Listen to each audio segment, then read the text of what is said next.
et devenir gardien des dimensions divines avec le pasteur John Anosike. Quand la Bible parle de l'esprit des justes qui sont rendus parfaits, c'est quoi en réalité l'esprit des justes qui sont rendus parfaits?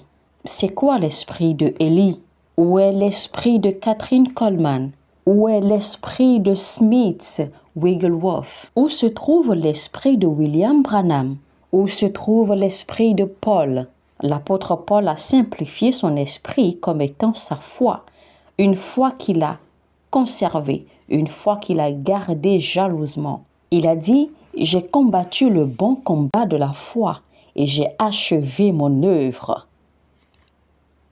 Et j'ai conservé la foi, j'ai gardé la foi, j'ai maintenu la foi et je ne partirai pas avec la foi. » L'esprit de Paul est en train de rôder dans l'atmosphère. C'est quoi l'esprit de Paul? C'est la passion, le feu, les fréquences qu'il a provoquées dans le règne spirituel, les portails spirituels qu'il a ouverts, les dimensions spirituelles auxquelles il a accédé, les traces de ses pas. Celui qui trouve les voies que Paul a empruntées, les dimensions de feu qu'il a commandé à descendre sur la terre, la passion dans laquelle il a vécu et la passion avec laquelle il a œuvré. Toutes ces composantes de l'esprit de Paul sont toujours dans l'atmosphère en train de rôder. Elles n'ont jamais quitté l'atmosphère. Elles sont toujours présentes. Et tout cela, on les appelle des manteaux. Ce sont les manteaux. Quand Élie a été enlevé, il a laissé ses manteaux. Ce vêtement qu'il a laissé tomber, c'était le vêtement qu'il portait. Toute sa vie, ce vêtement qu'il a porté, le vêtement qu'il portait pendant qu'il priait toute sa vie. Donc, le feu réside dans ce vêtement de Élie. La passion d'Élie réside dans ce vêtement. Et quand Élisée a reçu le manteau d'Élie, quand il l'a saisi, il s'est rendu à la rivière du Jourdain. Il s'est écrié « Où est l'esprit de mon Père? Où est le Dieu de mon Père ?» C'est alors qu'il a frappé l'eau de la rivière avec le manteau d'Élie. Et c'est ainsi que la rivière du Jourdain s'est départagée ou s'est divisée en deux. Et si jamais vous arrivez à retracer les pas de Paul, vous arriverez alors à retrouver les lieux qu'il a visités, les endroits qu'il a visités, les dimensions qu'il a atteintes, le feu qu'il avait contracté, les pressions qu'il a subies et les profondeurs qu'il a accédées, les détresses qu'il a dû traverser, les persécutions qu'il a subies, les hommes qui ont porté ou qui ont transporté la gloire authentique de Dieu n'ont jamais réclamé des richesses matérielles. C'était des hommes qui sont morts pour ce monde. Et parce qu'on ne peut pas te faire confiance avec les pouvoirs des âges à venir, si tu n'es pas déjà mort, vous pouvez agir comme si vous possédez cela, mais profondément à l'intérieur de vous, vous savez pertinemment que vous ne le possédez pas, parce que vos évidences ou vos résultats ne le démontreront pas. Il vaut mieux que nous nous soumettions assez tôt, commencer à prier sérieusement jusqu'à ce que nous rencontrions, jusqu'à ce que nous recevions la puissance de Dieu. Et ce serait beaucoup mieux pour nous. Au moins, on peut reconnaître qu'au temps de Jésus-Christ, certains hommes avaient la capacité d'héberger ou de recevoir la passion, le feu et l'esprit d'Élie. L'esprit des hommes justes, faits, parfaits, peut être hébergé. Les œuvres d'Abraham sont toujours dans le règne spirituel. Elles existent toujours. Ces œuvres existent toujours sur la terre quelque part. Vous savez, il arrivera des moments où vous allez prier. Vous allez prier jusqu'au point où vous serez surpris que la personne ou la personnalité que vous rencontrez ou que vous croisez dans le règne spirituel, c'est Abraham. Parce que vous avez réussi à entrer dans l'esprit que Abraham a acquis, dans l'esprit que Abraham a possédé quand il était sur la terre. Et soudainement, vous réalisez que Abraham est le gardien de cette dimension à laquelle vous avez accédé. Il arrivera un moment pendant que vous priez, vous allez entrer dans des dimensions dans le règne spirituel, au point où soudainement vous réalisez que Enoch vous apparaît. Parce que Enoch a œuvré, il a marché selon des règles, il a marché dans des dimensions sur la terre. Et donc, il est le gardien de cette dimension, de cette connaissance, de cette révélation, de cette passion, ce feu, d'accord, de dimension à laquelle vous avez accédé. En fait, c'est pour vous dire que quand vous priez véritablement et que vous commencez à atteindre des dimensions dans le règne spirituel, c'est-à-dire que quand votre esprit commence à se départir de votre chair et que vous commencez à naviguer dans les dimensions dans le règne de l'esprit, il faut savoir que chaque dimension, chaque degré de dimension que vous croisez, eh bien, il y a un gardien. Il y a forcément un de nos patriarches qui est gardien de cette dimension. Et donc, quand vous entrez dans chaque dimension, eh bien, naturellement, vous verrez le gardien de cette dimension vous apparaître. Ça pourrait être Moïse, ça peut être Élie, ça peut être Abraham, ça peut être Enoch.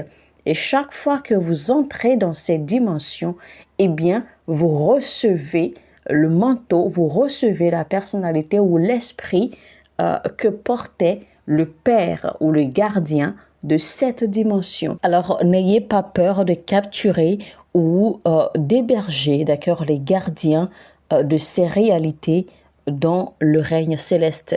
Parce que Enoch appartient à Yahvé pour toujours et ne pourra jamais dire ou faire, ne pourra jamais, d'accord, vous guider ou vous conduire faussement. Il ne pourra jamais rien faire qui soit contraire à Yahvé. Comment saurons-nous que l'esprit que vous avez croisé dans le règne spirituel est de Dieu? C'est quand les choses qu'ils vous disent sont en harmonie avec les écritures bibliques. Jean-Baptiste, de par la vertu des détresses que sa chair a subies, de par sa capacité à demeurer, à vivre dans le désert toute sa vie, se nourrissant seulement de criquets et du miel, il a pu accéder à la dimension du prophète Élie et alors il a reçu et hébergé l'esprit d'Élie. Mais comment est-ce que je sais cela? Parce que Jean-Baptiste a vécu comme Élie a vécu. Le gardien de ce style de vie a possédé Jean-Baptiste. Alors, fils de Dieu, vous devez savoir que vous pouvez héberger l'esprit des hommes justes rendus parfaits sans même le savoir. Comment je le sais?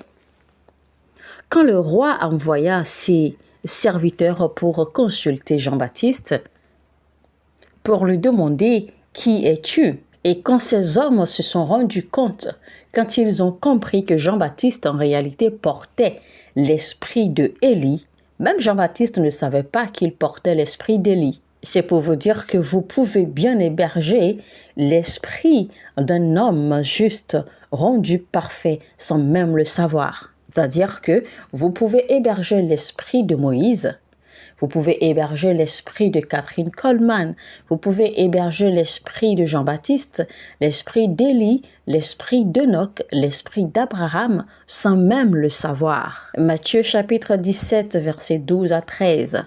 Or, je vous le déclare, Élie est déjà venu, mais ils ne l'ont pas reconnu. Au contraire, ils l'ont traité comme ils ont voulu. Et c'est le même traitement que va subir de leur part le Fils de l'homme. Les disciples comprirent alors qu'il parlait de Jean-Baptiste. Vous voyez maintenant alors que même Jean-Baptiste a dit qu'il n'était pas Élie. Parce qu'en réalité, il n'a jamais su qu'il était le retour ou bien qu'il était la réincarnation d'Élie. Parce qu'en réalité, Jean-Baptiste, depuis le ventre, avait été un instrument, d'accord, préparé par Dieu pour héberger l'esprit d'Élie. Parce qu'on avait besoin de l'esprit d'Élie en quelqu'un pour pouvoir préparer le chemin pour l'arrivée de Christ. Quel est alors l'esprit ou les esprits dont on a besoin aujourd'hui pour la manifestation des fils de Dieu? Quel est l'esprit ou quels sont les esprits dont on a besoin aujourd'hui pour la précursion de la manifestation des fils de Dieu? Si tant est qu'on a eu besoin de l'esprit d'Élie pour préparer le chemin pour l'arrivée de Christ, c'est-à-dire que si tant est qu'on avait besoin de Jean-Baptiste pour être le précurseur, porteur de l'esprit d'Élie, pour préparer le chemin à l'arrivée de Christ, quel est donc l'esprit dont on aura besoin aujourd'hui, d'accord, comme précurseur pour préparer la manifestation des fils de Dieu. Quel sera l'esprit dont on aura besoin comme précurseur pour préparer la seconde arrivée ou le retour de notre Seigneur Jésus-Christ? L'esprit de nos pères. Ou alors, les esprits de nos pères sont en train de flotter dans l'atmosphère. Combien ont pu capturer ou combien ont pu héberger l'esprit de Kathryn Kuhlman? Cette femme a laissé quelque chose dans l'atmosphère jusqu'à aujourd'hui. Qui a pu récupérer ses vêtements spirituels ou ses manteaux? Qui a pu capturer les manteaux de William Branham? Qui a pu capturer les manteaux de Billy Graham? Un homme qui, à lui seul, quand il prêche, le monde entier se soumet ou le monde entier se prosterne. Des gouverneurs se prosternent, des rois se prosternent, même des musulmans se prosternent. Quel était le pilier de Billy Graham? Jésus-Christ est la vérité, il est le chemin, il est la lumière. Et personne ne peut accéder au Père sans passer par lui. Jésus-Christ est le chemin. Si tu n'as pas Jésus-Christ en toi, tu vas directement en enfer. Et les gens répondaient à son appel. Où est le feu? Où est la passion? Où est l'esprit de Reinhard Bonnke? Un homme qui a mis pied en Afrique et qui a retourné toute l'Afrique dans tous les sens. Seulement pour Jésus-Christ. Jésus-Christ est le Seigneur. Venez à lui maintenant. Reinhard Bonnke a prêché jusqu'à la déchirure de son cœur, point qu'il a commencé à avoir un problème de respiration, un problème de cœur, à cause de la pression de l'évangélisation, à cause de la pression, d'accord, sur ses prédications.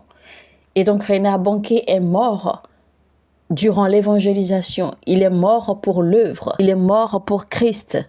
Il est mort dans l'œuvre. Il voyageait de nation en nation.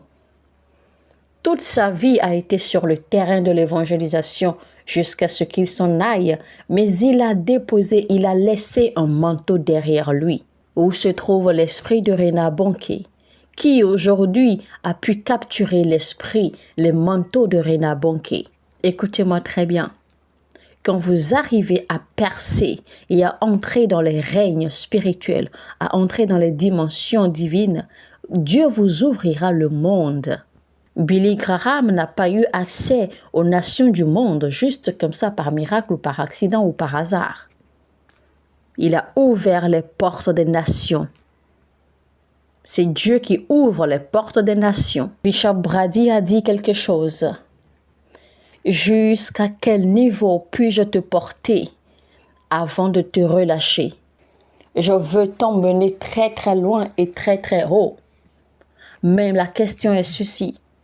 Seras-tu en mesure de faire face à la séduction de la gloire, de la puissance? Vas-tu résister et surmonter les séductions des hauteurs de ma gloire? Parce que 90% de ceux à qui j'ai donné cette gloire m'ont trahi.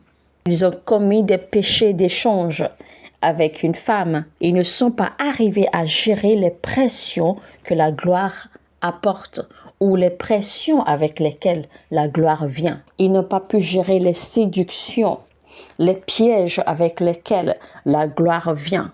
Ils sont tombés dans des pièges et ils sont partis ainsi. Tu pries pour ma gloire. Je veux te donner ma gloire. Je veux t'emmener très très haut dans les dimensions. Mais jusqu'à quel niveau?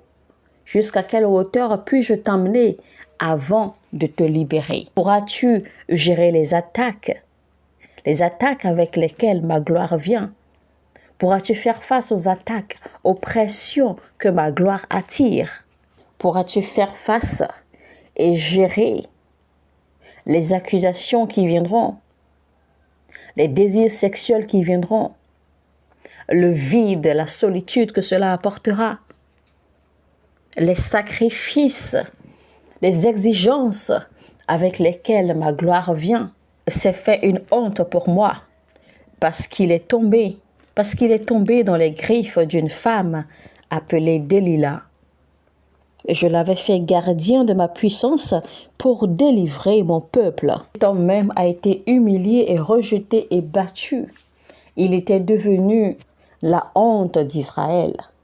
parce qu'il n'a pas pu gérer, il n'a pas pu contrôler les pressions, les envies, les attaques, l'intensité et les pressions de la force, du pouvoir, de la puissance qu'il possédait. Il n'a pas pu les contrôler. Il n'a pas pu gérer les pressions qui allaient avec. Les deux esprits de patriarches qui doivent être récupérés, qui doivent être hébergés encore aujourd'hui, en cette génération à nos jours, eh bien, c'est l'esprit d'Enoch et l'esprit de Élie. Mesdames et messieurs, c'était donc comment recevoir les manteaux spirituels et devenir gardien des dimensions et des règnes spirituels, première partie, avec le pasteur John Anosike.